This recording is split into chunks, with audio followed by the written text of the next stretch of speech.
What's up, superhumans? Brandon Talbot here. I've got a question for you. Are you doing what you want to do? If not, why not? Do you maybe believe that you can't do that? Well, take it from me, a former professional beach volleyball player, professional trainer, world record holder, magician, photographer, that you can.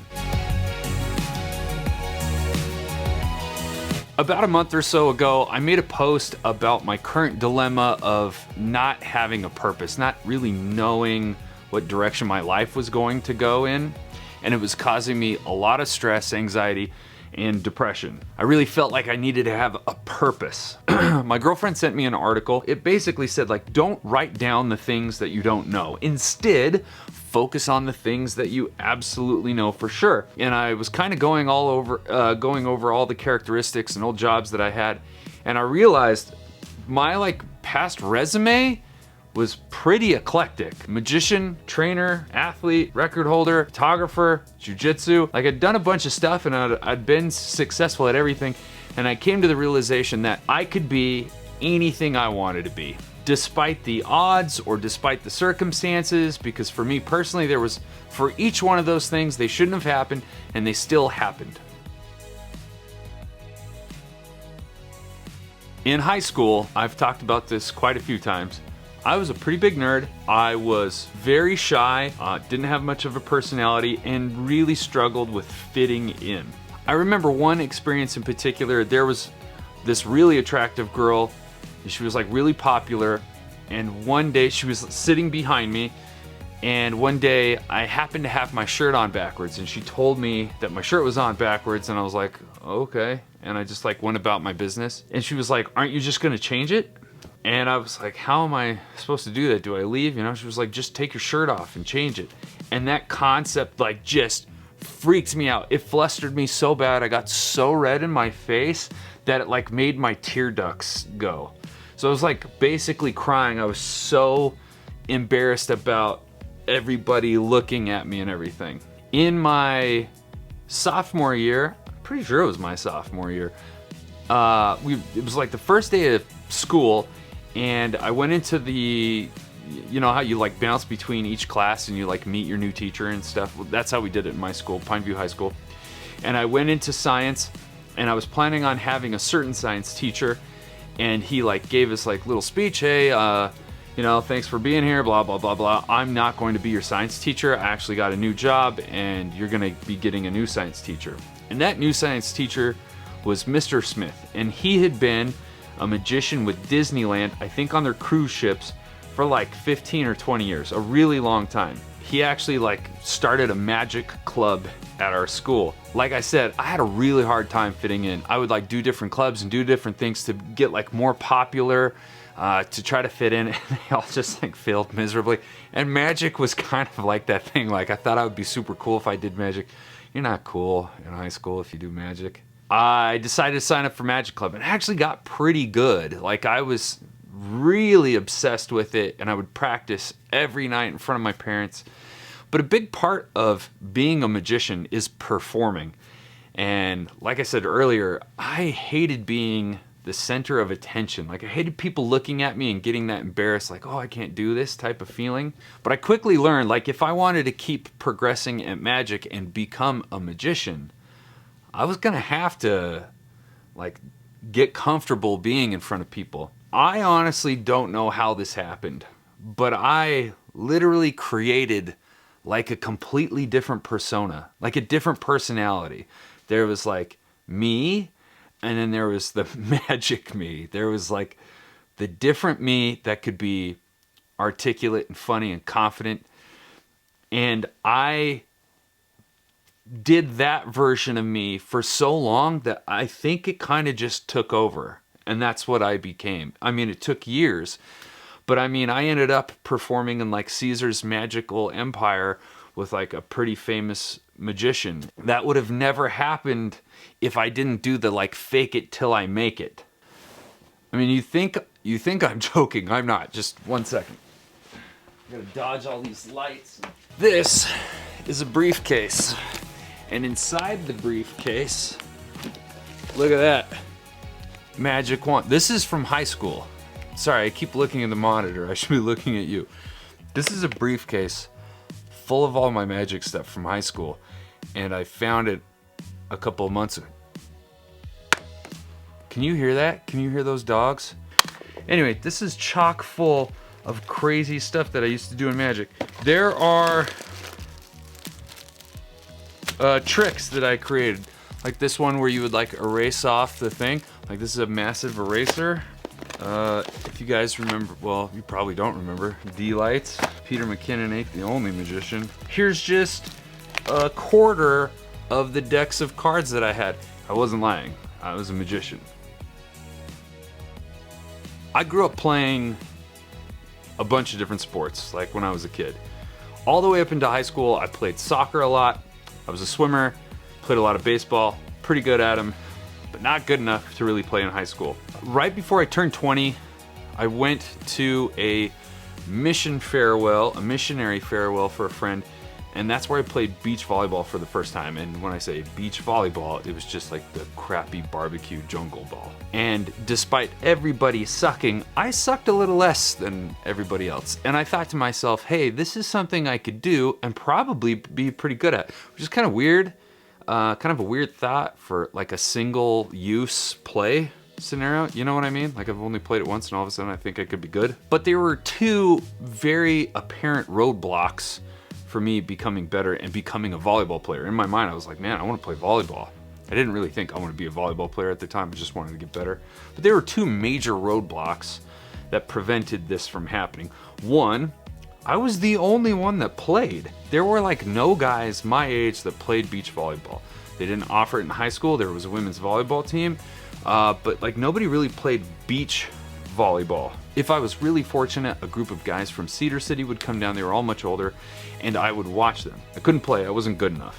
The second roadblock was I was horribly unathletic. My vertical was 17 inches. I could barely get a hand over the net.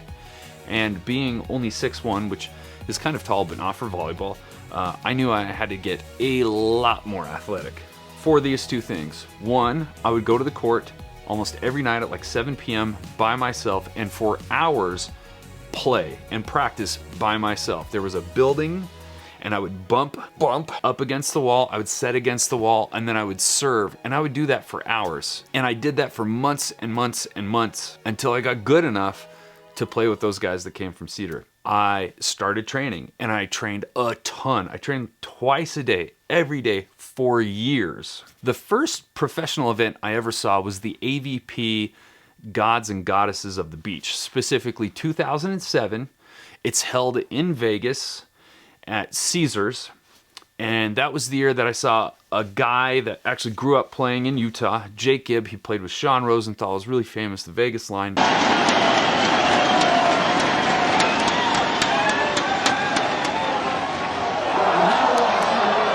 Anyway, that was the first tournament I ever saw. And at that point, I was like, that's my dream. I want to play in this tournament. 5 years later, I ended up playing in the NVL equivalent. This tournament is every woman for herself. It's every man for himself. It's dirty. It's a dogfight. Tempers are high. Ladies and gentlemen, this is the NVL Best of the Beach. But to be able to play in that event alongside like Jake and Casey and some of my friends and some of these big names was pretty freaking nuts. In February of this year, I ended up buying my first camera, a very cheap entry-level Canon camera, just to increase the production value of these like videos that I like to shoot, because I was doing them all on my phone. I never intended to do photography, but I remember going to jiu-jitsu class and just trying to shoot the guys at my school. And I did this for a couple of months because I found that I really enjoyed it. It really helped with my depression, some of my anxiety, some of those negative thoughts. You know, it helped me be creative, and that creativity kind of helped with all that. And I just liked the skill of it. I wanted to get better at it, so I did it a lot. Each year in jiu-jitsu, we have the IBJJF World Championships, and that's the big tournament. It's where all the professionals go. It's a title that they want to win. And on my whiteboard, my big whiteboard, I have all my goals. And a few months before Worlds came, I wrote down like shoot at Worlds, meaning like take pictures at Worlds, be one of the photographers on the mats.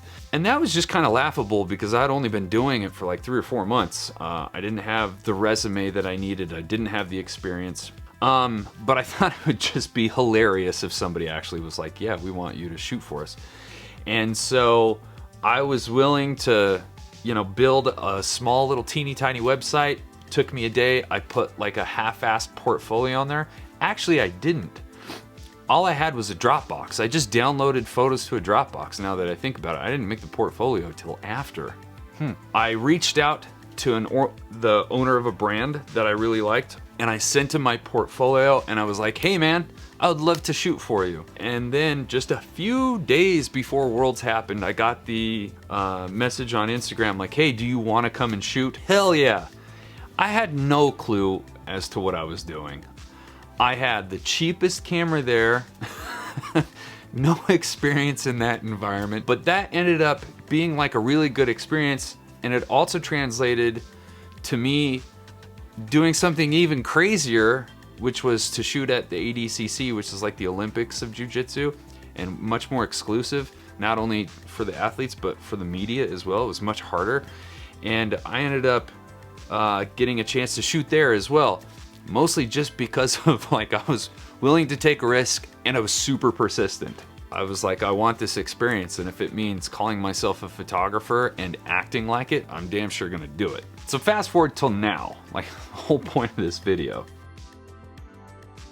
For the last month, every day in my daily planner and journal, after the gratitude section, after what I'm excited about, there is a section for affirmations. I've been writing, I can be anything I want to be. And I think in doing so, it's really taken the stress away from finding that one purpose, finding that like, I have to be this thing and do that one thing only. Instead, it's given me flexibility. So whatever I choose, I can do it. The second thing is it has nothing to do with perfection, or excellence, or being the best. Just because I'm not the best photographer, trainer, athlete, you know, volleyball player, magician, it doesn't mean I still can't be that thing and be happy doing it. So if you want to be doing something different, do it. You know, obviously it's going to take hard work, persistence, patience, resourcefulness, and a willingness to risk and be okay with risk, but you can definitely do it. I'd love to hear what you want to do, so please leave a comment down below and let me know what that thing is that you want to be and to do. Thanks for watching. I will catch you on the next one. Peace.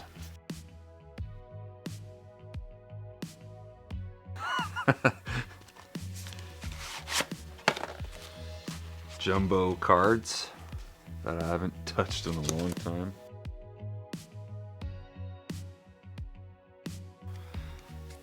Brand new. This is literally the 3 things I had to do to make it into Magic Club.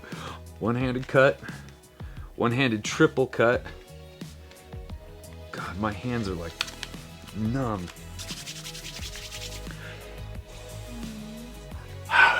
At Planet Mirth in Vegas, there was a magic shop that was owned by the original Ronald McDonald. But I beat Jeff McBride in a race with 2 decks to see who could do a one-handed shuffle the quickest. Shit. Nailed it, first try.